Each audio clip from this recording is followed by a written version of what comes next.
on les amène. Vous avez un jeune qui vient travailler, qui veut travailler chez vous. Quelle est la première question que vous allez poser? Faites une interview dans la bouche. Quelle question vous allez poser? Vous voulez recruter quelqu'un dans votre entreprise? Oui, je suis ingénieur de Polytechnique de Guinée-Bissau. Quelle sera votre émotion? Avant de dire Polytechnique d'abord aussi. N'est-ce pas? Et s'il vient vous dire, je suis de Cambridge, hein, en Angleterre, vous serez, bon, ça c'est un bon enfant, n'est-ce pas? Vous voyez déjà que, à seulement son diplôme, vous avez déjà une opinion sur lui. Il dit, Université de Kinshasa. Donc, il faut essayer qu'on là-bas. Donc, vous comprenez que seulement le diplôme vous permet d'avoir un jugement sur la personne. Donc, mais le diplôme, qu'est-ce que ça apporte? Ça apporte le savoir. L'université apporte le savoir, le permis le potentiel. Si quelqu'un il a une licence, le cursus académique vous apporte le savoir. La seconde question que vous allez poser, c'est où est-ce que vous avez travaillé déjà, n'est-ce pas? Quelle est votre expérience? S'il vous dit qu'il était comptable à la quincaillerie de Yopougon, quelle sera votre émotion? Ah bon, il y a comptabilité aussi là-bas à la quincaillerie. C'est pas ça? Vous allez déjà le downgrade un peu, n'est-ce pas? S'il vous dit qu'il a travaillé 6 ans à la BAD en tant que comptable, quand même, il a tenu. Donc son parcours, n'est-ce pas, vous donne une opinion sur lui. Il y a son diplôme, son parcours. La troisième question, normalement, vous allez poser, c'est ce qu'on appelle les questions ouvertes. Les questions ouvertes, est-ce que vous êtes chef d'une chorale, est-ce que vous dirigez des personnes? Pour voir, n'est-ce pas, s'il est capable de pouvoir diriger des personnes. Donc, vous cherchez à déterminer son leadership.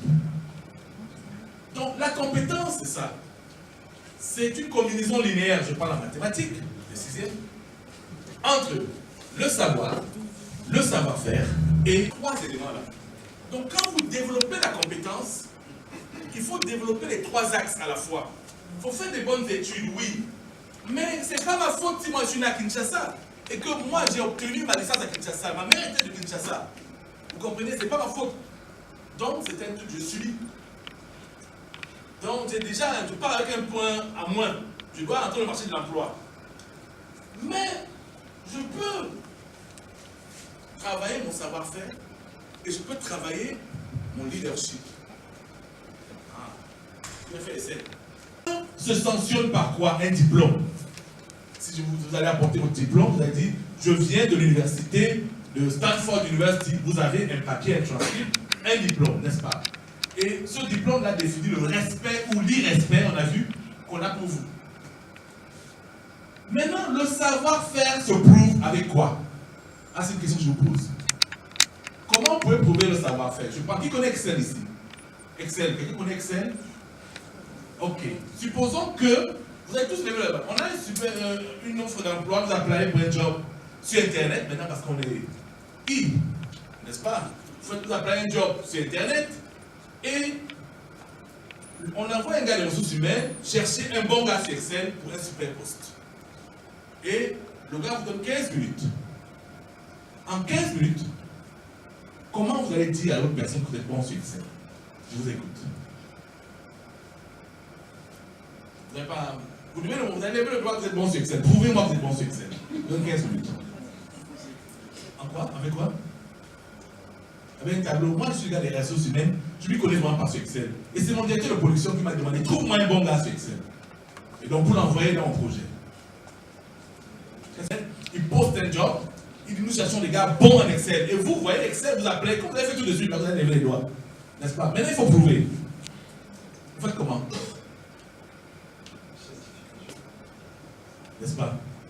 Vous avez un papier. Si vous aviez un papier qui Microsoft dit, je certifie moi Microsoft, que ce gars-là, il est certifié dans Excel, ça ne suffit pas. On passe là rapidement, on dit que tu es bon en Excel, non? On ne doute plus. Vous comprenez? Le savoir-faire se prouve par une certification. Donc la prochaine fois que vous allez lever la main quand vous allez poser une telle question, vérifiez que vous avez une certification sur Excel.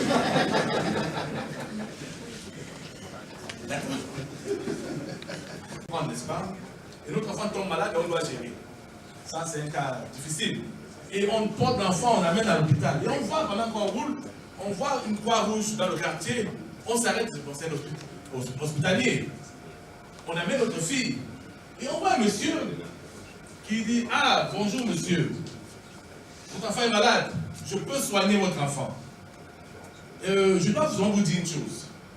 J'ai fait mes études à l'université de Toulouse en médecine. J'ai fait des études de médecine. Mais le dernier jour, on était allé avec les copains, on avait fait l'accident. La cicatrice que j'ai là, je n'ai pas composé, donc je n'ai pas le diplôme, mais je soigne bien. D'ailleurs même, le Seigneur, votre fille malade, fâché, dit, mais voilà, Abidjan est compliqué, hein. Et vous foncez, vous arrivez à l'hôpital. Et vous voyez, sur la porte, médecin diplômé de l'université de Bordeaux. N'est-ce pas? Là, vous dites, n'est-ce pas? Voilà le vrai médecin. Là, vous pouvez lui donner votre fille, n'est-ce pas? Sans problème. Vous avez confiance ou non? Mais la question, c'est, est-ce que vous savez qu'Eliam, on dit qu'Eliam ici, il était à l'école. Il aurait pu être le dernier des médecins. C'est pas ça? Mais vous lui faites confiance pourquoi? Parce qu'un docteur, c'est un docteur. Est-ce que vous comprenez? Avant d'être docteur, on n'est pas docteur. Après docteur, on est docteur. C'est ça la certification. Quand on est certifié, on est certifié. Avant là, on n'est pas. Est-ce que vous comprenez la limite? Donc on fait confiance à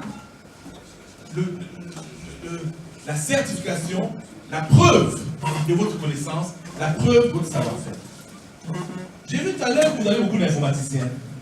Je vais m'amuser à prendre un scénario. Je vais mettre 300 routeurs Cisco et switch. Est-ce que certains connaissent ce qu'on appelle les routeurs Cisco et switch là? N'est-ce pas? Il faut mettre, n'est-ce pas, des routeurs Cisco et switch.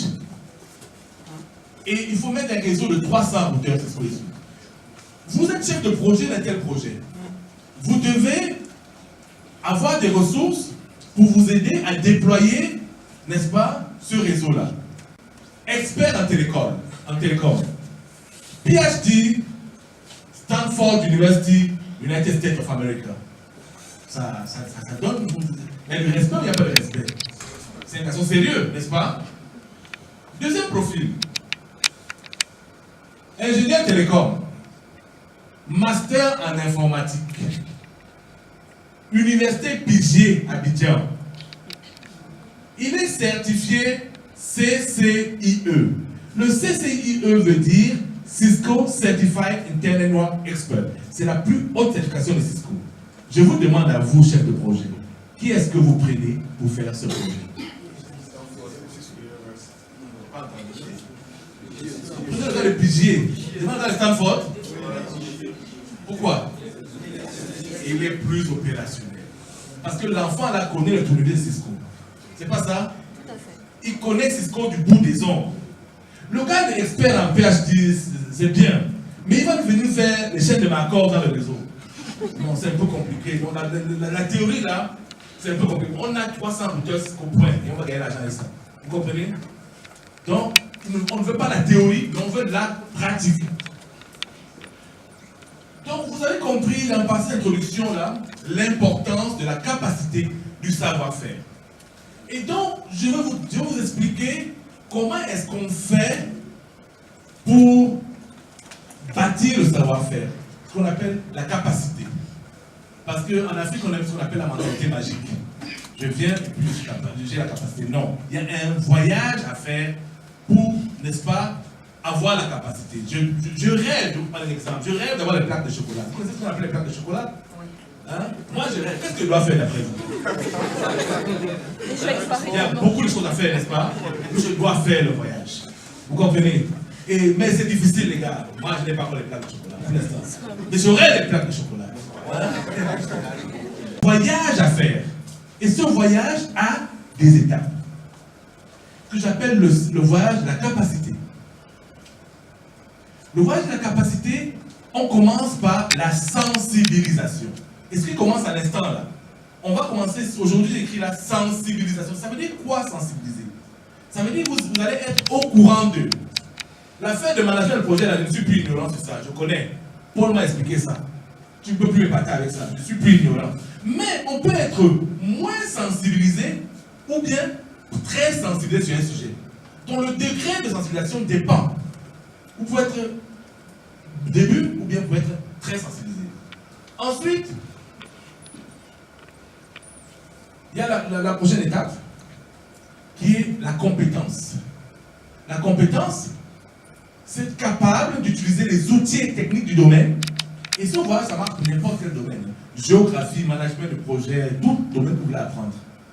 Vous êtes capable d'utiliser les outils et techniques du domaine pour pouvoir vous servir. Donc, vous êtes donc compétent.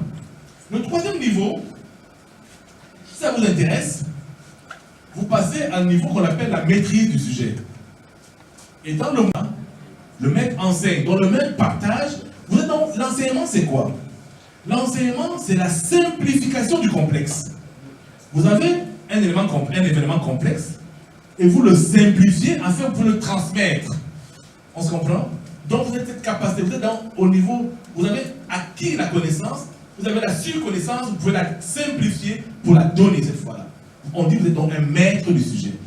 Et si ça vous intéresse toujours, vous continuez le voyage et obtenir l'expertise. On dit de vous que vous êtes un expert. Mais attention, en Afrique, on a beaucoup d'experts. C'est quoi un expert? Un expert, c'est quelqu'un qui contribue dans le domaine. Je dirais que je suis un expert en management de projet le jour où j'aurai contribué dans la science du management de projet. Il y a plusieurs sujets dans lesquels on peut contribuer. Il y a le management de projet en Afrique. Il y a plusieurs sujets. Mais il faut contribuer dans le domaine. Si vous êtes un expert dans un domaine, c'est parce que vous avez une contribution tangible. Est-ce que vous avez compris? Donc, avant de dire que vous êtes expert, il faut voir ce que vous avez fait. Donc, pour nous résumer, le voyage de la capacité, celui que vous allez faire, c'est le voyage qui commence par la sensibilisation, par la compétence, mais vous allez arrêter à la compétence. La maîtrise et l'expertise sont des voyages qu'on vous allez faire seul. Ici, dans ce programme, on va vous sensibiliser et on va développer votre compétence. On va s'assurer que vous êtes capable d'utiliser les outils et techniques du management de projet pour faire votre travail. Et votre maîtrise, c'est dans notre programme que vous allez développer.